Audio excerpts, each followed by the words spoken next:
हमारे साथ इस वक्त केंद्रीय मंत्री प्रहलाद पटेल जी हैं, जो इस बार मध्य प्रदेश विधानसभा के चुनाव भी लड़ेंगे। सर, बहुत बहुत स्वागत है NDTV में। आज हमारे कुछ साथियों ने बताया कि आपने नया कुर्ता भी खरीदा, और ये भी सवाल हुए कि नया कुर्ता किस लिए खरीदा है। खादी को खरीदना आत्मनिर्भरता को संबल देना है, तो संकल्प को मजबूती देना है। खादी में पहनता भी हूँ, खादी बनाने वालों की वकालत भी करता हूँ, उनकी मदद भी करता हूँ। और मैं मानता हूँ कि गांधीयन आइडियोलॉजी में जितनी भी चीज़ें होती हैं, चाहे वो कपड़े बनाना या पहनना, या नशा मुक्ति की बात है, स्वच्छता की बात, ये शब्दों से नहीं हो सकती। आप अगर जीवन में उस बात को कर पाते हैं तो आपको विचार के प्रति आपकी निष्ठा घोषित होगी, अन्यथा नहीं होगी। तो मैं खुश हूँ, जो प्रधानमंत्री ने तय किया था कि खादी खरीदनी चाहिए, तो आज एक सांकेतिक दिन है। तो मुझे खुशी है कि मैंने भोपाल में खादी खरीदी। लेकिन कई सारे लोग इस संकेत को इस रूप में भी पकड़ रहे हैं कि कई सारे सांसद और केंद्रीय मंत्री विधानसभा चुनाव में उतरे हैं, तो किसी खास दिन और किसी खास पद के लिए तो नहीं खरीदी गई। मुझे लगता है आज तो देश भर में सबने खरीदी, जिनके यहाँ चुनाव नहीं है उनने भी खरीदी, खास करके मध्य प्रदेश। मुझे लगता है मेरा सौभाग्य कि मुझे राजनीति में राजधानी में खादी खरीदने का मौका मिला। पर ये सर, जो बार बार सवाल उठ रहे हैं कि केंद्रीय मंत्रियों को और उतारा गया, मध्य प्रदेश में कांग्रेस भी पूछ रही है, तो मुख्यमंत्री पद की दौड़ खुल गई है। क्या आप इतने वरिष्ठ नेता हैं, इतने सालों से आपने देखा है राजनीति को, तो मैं बतौर छात्र आपसे समझना चाहूँगा कि क्या इसके कुछ संकेत हैं, अगर आप खुलकर बताना चाहें। दोनों पक्ष हैं, हम दोनों बातों पर करेंगे। एक तो मैं पार्टी का अभिनंदन करूँगा कि 18 साल से ज़्यादा का सरकार का कार्यकाल है मध्य प्रदेश में भारतीय जनता पार्टी। तो स्वाभाविक है कि जो गति है, उस गति और प्रगति में हमारी रफ्तार ठीक हो, और इसलिए परिणाम भी बेहतर से बेहतर और हमें लाने होंगे, क्योंकि जनता को संतुष्ट करने के लिए लालच नहीं हो सकता, आपको बेहतर प्रबंधन करना पड़ेगा। और इसलिए ज़रूरी है कि अनुभवी लोग अगर राजनीति में, राज्य की राजनीति में वापस लाए जा रहे हैं, तो मैं तो इसको शुभ संकेत मानता हूँ। लेकिन जब कांग्रेस हम पर टिप्पणी करती है, तो मैं उनसे कहता हूँ कि 2003 के पहले के वही थके हुए चेहरे, जो बेदाग भी नहीं कहे जा सकते, ऐसे लोग टिप्पणी कैसे कर रहे हैं। उनको तो ये तय करना चाहिए, कांग्रेस के पास लीडरशिप ही नहीं है, सेकंड लाइन लीडरशिप आपने ख़त्म कर दिया है। अब या तो लोग आपकी तरफ आए नहीं, या आपने समाप्त कर दिया। भारतीय जनता पार्टी के पास इसके बाद की पीढ़ी के नेता भी हैं, इसलिए इसको हमें सकारात्मक ही देखना चाहिए।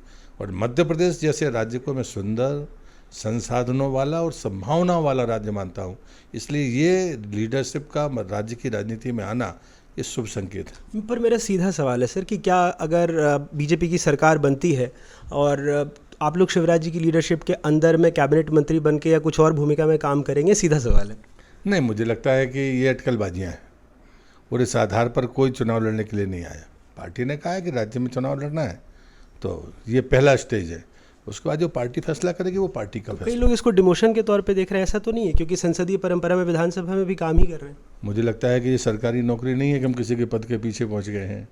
लीडरशिप में तो ये होता है, जब लोकतांत्रिक मूल्य बड़े होते हैं तो ज़रूरी नहीं है कि आप चीज़ों को स्वीकार करें। आप किसके नीचे काम करेंगे, किसके ऊपर काम करेंगे, ये महत्वपूर्ण नहीं है। आप किसके नेतृत्व में काम करेंगे, ये महत्वपूर्ण होता है। और मैं गर्व करता हूं कि हम मोदी जी के नेतृत्व में काम कर रहे हैं। तो इसलिए मुझे लगता है कि कोई कम और ज़्यादा नहीं होता, भूगोल से कोई बड़ा है और छोटा है नहीं होता। हमारा विज़न कैसा है, हमारी नीयत कैसी है, ये महत्वपूर्ण होती है। सर, एक आज अहम और सियासी घटनाक्रम में बिहार सरकार ने जातिगत जो गणना के आंकड़े जारी किए हैं, और कई सारे राज्यों में ऐसी डिमांड कांग्रेस भी कर रही है। बार बार राहुल गांधी जी कह रहे हैं, ओबीसी अधिकारियों का मुद्दा उठा रहे हैं। तो आपको लगता है कि अब कांग्रेस अलग एक चुनावी मुद्दे को आगे लेकर के जा रही है, खास करके कांग्रेस और सहयोगी दल? ये सच है कि जब आदमी हार जाता है तो कुछ भी विध्वंस करने के लिए तत्पर होता है। कांग्रेस इसमें माहिर है। लेकिन मैं दूसरी बात कहता हूँ कि जब कांग्रेस के 70-72 साल जब वो केंद्र की राजनीति में थे, उनने पिछड़ों को क्या दिया? अगर पिछड़ा आयोग को संवैधानिक दर्जा दिया तो मोदी जी ने दिया। कोई पिछड़ा पहला प्रधानमंत्री बना तो वो भारतीय जनता पार्टी ने बनाया, मोदी जी के रूप में। हमारे मुख्यमंत्रियों की फेहरिस्त लंबी है जो पिछड़ी जातियों के हैं। लेकिन हम जातिवाद के आधार पर नहीं करें, जाति को बांटने या उनको लड़ाने का काम ना करें। विपक्ष तो ज़्यादा अच्छा होगा। कांग्रेस इस मामले में गुनहगार है। कांग्रेस ने कभी भी पिछड़ों को वो स्थान नहीं दिया जो उसके हकदार थे। और मैं मानता हूं कि अगर हम पुराने किसी भी इतिहास के दौर में जाएंगे, पिछड़ी जिन जातियों को आपने घोषित किया है वो लड़ाकू जातियां नहीं हैं, स्वाभिमानी जातियां रही हैं। जो भेद बनाया गया, ये गलतियां कहाँ से हुई हैं, ये बड़ी लंबा विषय होगा। तो बिहार सरकार इस कदम को आप विध्वंस के तौर पे देख रहे हैं? नहीं, मैं नियत पर सवाल उठा रहा हूँ। किस नियत से? आप राजनीतिक सफलता की दृष्टि से समाज में लड़ाना चाहते हैं, ये बदनीयत है, मैं ये कह रहा हूँ। और इस बात के लिए मैं इसलिए कहूँगा, मैं 89 में पहली बार सांसद था और 91 का मेरा लास्ट इंटरव्यू था। तब मंडल कमीशन की आंधी थी इस देश में। तब मैंने ये बात कही थी कि मेरी जाति पिछड़ी है, मैं पिछड़ा नहीं हूँ। तब क्रीमी लेयर की बात नहीं आई थी, 96 में आई है। मैं तब भी उतना स्पष्ट था और आज भी उतना ही स्पष्ट हूँ। और मैं मानता हूँ नीयत में खोट है और हम बड़ी सफलताओं को दबाने के लिए ये हथियार के तौर पर उपयोग कर रहे हैं।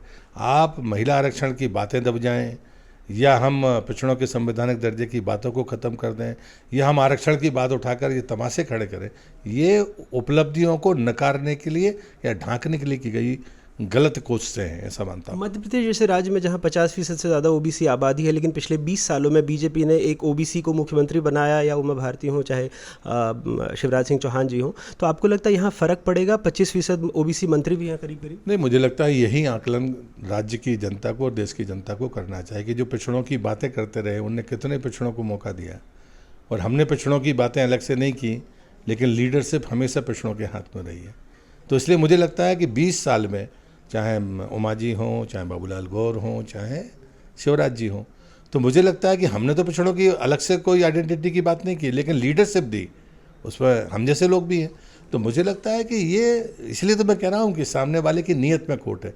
आप जिनके नाम पर वोट बटोरते रहे, उन्हें आपने कहाँ दिया? अगर नीतीश कुमार जनगणना करा रहे हैं, तो जब संवैधानिक दर्जा पिछड़ों को नहीं मिला था, तब आप कहाँ थे? तब तो कांग्रेस थी। मेरा आखिरी सवाल है सर कि चुनाव बहुत करीब है, कांग्रेस के भी दावे हैं, बीजेपी के भी दावे हैं, लेकिन तमाम जो सर्वे आ रहे हैं वो लगभग आप लोगों को बराबरी पर ही छोड़ रहे हैं, कोई 115। तो क्या 2018 की पुनरावृत्ति देख रहे हैं, या आप नतीजों के बारे में क्या पूर्वानुमान लगा रहे हैं? मैं 2003 की पुनरावृत्ति देख रहा हूँ। 165 से ज़्यादा? 2003 में स्पष्ट कह रहा हूँ, मैं 2003 की पुनरावृत्ति देख रहा हूँ। देखना आप, और जिसका परिणाम और आकलन बड़ा साफ है। पहली सूची निकली कांग्रेस चौक, दूसरी में बौखला गई, अभी तीसरी आने दीजिए। चलिए, बहुत बहुत शुक्रिया सर हमसे बात करने के लिए, चुनाव के लिए बहुत सारी शुभकामनाएं। बहुत धन्यवाद आपको।